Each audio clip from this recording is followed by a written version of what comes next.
Greetings all. It's William again, and this will probably go out on or about the 1st of June. New month, new life, new hope. Well, we hope so. I want to talk to you about Ukraine, and the situation now is what? The situation is that Russia is slowly but steadily taking and will continue to take all of the Donbass.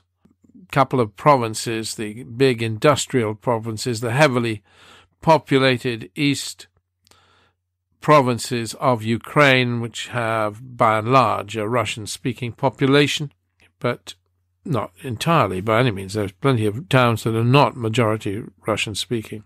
Russia will take these two provinces, and there is an inevitability about that, no matter how long this miserable conflict goes.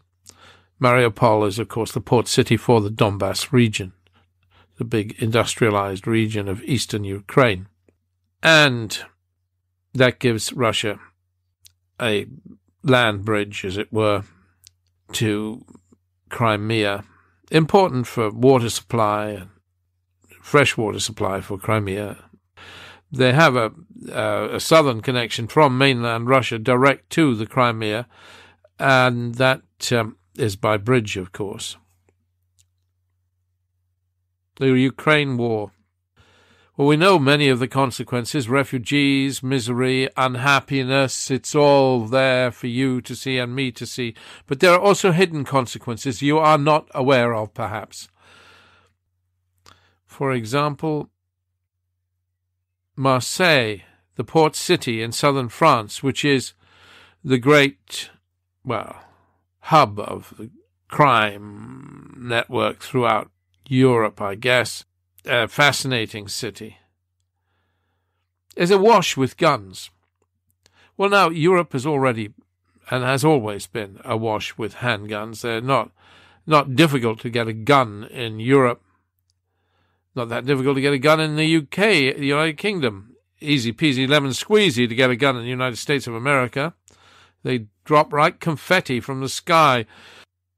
But there's a lot of weapons now in Marseille. I know this because we have our sources. A lot of Syrians in Marseille, older Syrians who know what's going on, I guess. So what? So where are these weapons coming from? Well, weapons are going in, light weapons are going into Ukraine from places like Slovakia, which obviously borders Ukraine. And so all the old Soviet-era AK-47s and so on are going into Ukraine from Slovakia, the surplus old stuff, and then the West is replacing. State-of-the-art handguns and the like are coming into Slovakia from the West. So this is how it works. It's easy to give the Ukrainians stuff that they are familiar with. And, of course, the old AK-47 anybody can use, just pull the trigger. However, the stuff going to Marseille is pretty sophisticated stuff, so presumably some of the stuff that's going into Slovakia isn't getting is getting fed back again. No borders in Europe, of course. Easy peasy lemon squeezy, away you go. Ship your guns everywhere. Well, okay. Does this matter? It matters if there's some heavier state-of-the-art weapons coming in via Marseille into southern France. That's disturbing. Yeah, the odd heavy machine gun and so forth. But is it a big deal? Some associated with those elements in Marseille think it is disturbing. Some people are very concerned. But there's an inevitability about that, isn't there? When you start pouring weapons into a region, then they spread. It's a consequence. As is the money. What is it? Hello, Dolly? What was the line from Hello, Dolly? Anyway, money's like manure. You should spread it around. Well, it gets spread around, you know. All those billions pouring into Ukraine. Not a bad thing, perhaps you'd say. It gets spread around. Ukraine was noted as one of the most corrupt countries in the world prior to all of this. When there was pro-Russian president who was overthrown, of course not democratically, but by street protests, Ukraine was noted for massive corruption. But that, once the habit, it's like, you know what it is? I mean, there are habits that are hard to break. They say swearing, more difficult to stop swearing than to stop smoking. Once you have it as a habit in your behavior, your life, it becomes automatic, a reflex. So corruption. We see lots of countries with endemic corruption. Iraq, staggering, breathtaking corruption. And India, staggering, breathtaking corruption. Right from top to bottom. I mean, these are phenomena. And Ukraine has been a country in which corruption was mega. So who is creaming off the billions? Well, of course, you have in Kiev these mighty oligarchs, Ukrainian oligarchs. They have 2 or 3 of them. They're very fine flats they have in Kiev. I mean, wow, breathtaking. They're there and they're doing well. Weapons, money. What's also being peddled in Ukraine? False hope, would you say? Some would say. I mean, the West is willing to fight, isn't it? Until the last Ukrainian. We will fight to the last Ukrainian to defend Ukraine. They're taking a terrific toll, these Ukrainian soldiers. Terrific death toll. And the Russians, 2-3 times as much. But then the Russians, well, they have greater reserves, don't they, of people to die. What a pointless war this is. So are we peddling false hope? We live in a difficult situation. Of course, Russia is doing very well out of this war if you ignore the brutal cost in lives because of the huge increase in revenue for Russia. Because Western sanctions on Russia have pushed up the price of oil, the price of gas, the price of wheat. Up, sky high. So Russian exports are, and I know there are sanctions, but they're still exports.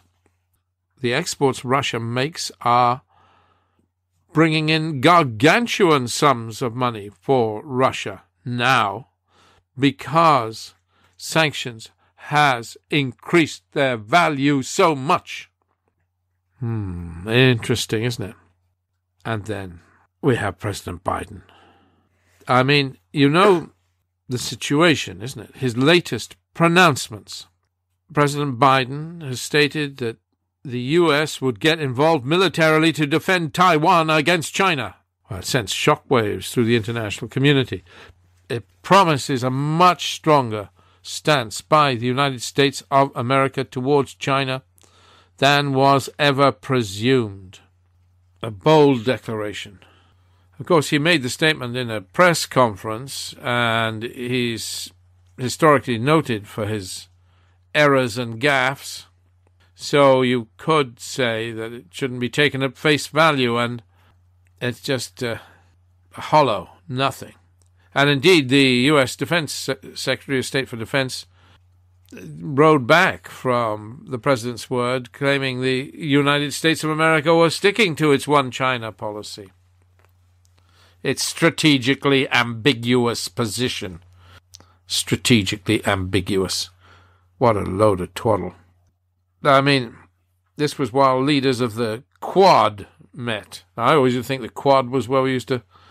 I went to a horrendous public school, which was brutal. They used to nail the windows open in the winter. It's called Grenville College. God, it was cruel. Beaten repeatedly. And we had to assemble summer and winter every morning, rain or shine, on the Quad. The Quad was the quadrangle, the area on which all the little boys stood to have their shoes inspected and to see that they were wearing their ties properly. Well, now it has a different meaning. The Quad is a collection of nations: Australia, India, Japan, and the United States of America. These are forming themselves into a kind of anti-China. It's strange because Australia sells most of everything it produces to China, rapes its own country in order to do so. But never mind. Australia, India, Japan, and United States of America are now called the Quad, and they meet occasionally. And the declaration by Biden of support for Taiwan, this was at the same time as the Quad meeting.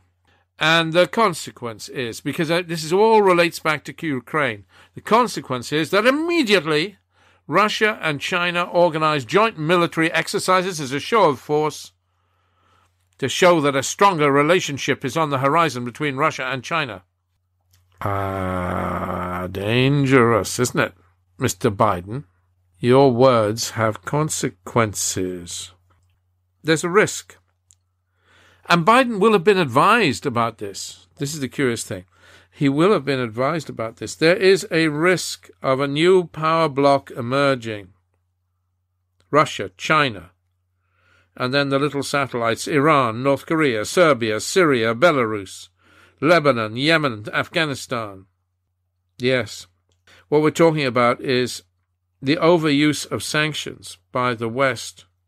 The overuse of sanctions is creating an environment in which not only do people die and suffer, but we're creating an environment in which we may well see a new banking alternative, SWIFT banking alternative, emerge, possibly. And this is all to do with the Ukraine war. I mean, is there any good news about the Ukraine war? Yes, there is. It's good for climate reduction in a world in which Bolsonaro is burning and destroying more of the Amazon in 1 month than he was destroying in 1 year previously. I mean, yes, the increase in the price of oil, the increase in the price of natural gas is driving people towards alternative energy on a major scale. Unfortunately, it's also driving them towards nuclear, which I think is short-sighted. But there we are. We always have had short-sighted governments looking for the quick fix. But, yes, it's good. This war serves climate reduction. So there's a little silver lining, if you can imagine a silver lining in an environment of massive suffering. What should be done? Well, Ukraine and Russia are the grain baskets of the world. Russia, of course, will continue to export grain, maybe not to Europe, but to other nations. But Ukraine, the world needs their supplies. And the fact that Ukraine's wheat is not getting out is hugely disturbing. So what do we need to do? Well, we need a peace settlement that involves the lifting of sanctions. We need a peace settlement that involves what? Well, you're going to have to call it a ceasefire then. The status quo is the status quo. Most of the Donbass will be taken by Russia, including Mariupol. There's no way back from that. But we need an end to this thing now. And then we need to send in the minesweepers. Unfortunately, Britain has got rid of some of its state-of-the-art minesweepers. It used to have some of the best in the world. But anyway, there are enough around.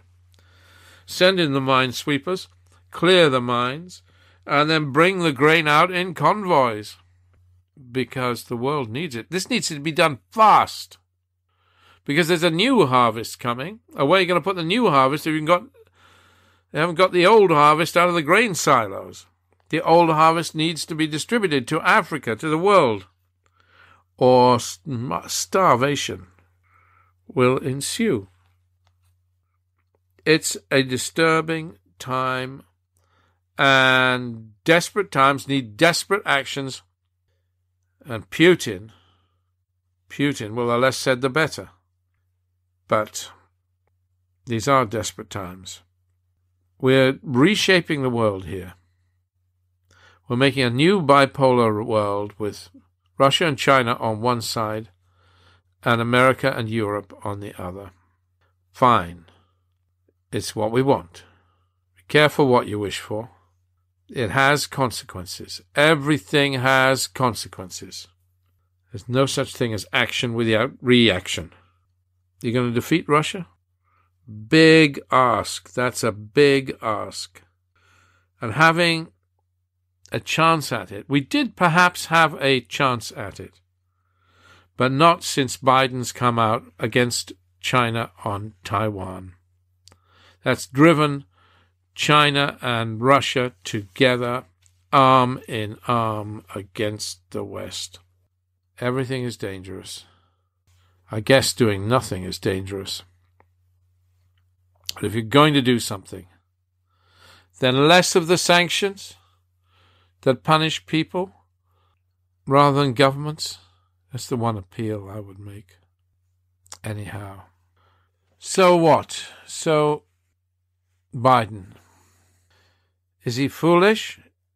Is he doing the best he can under the circumstances, given the brutality of Mr. Putin? Well, perhaps he is. Perhaps he's doing the best he can under the circumstances.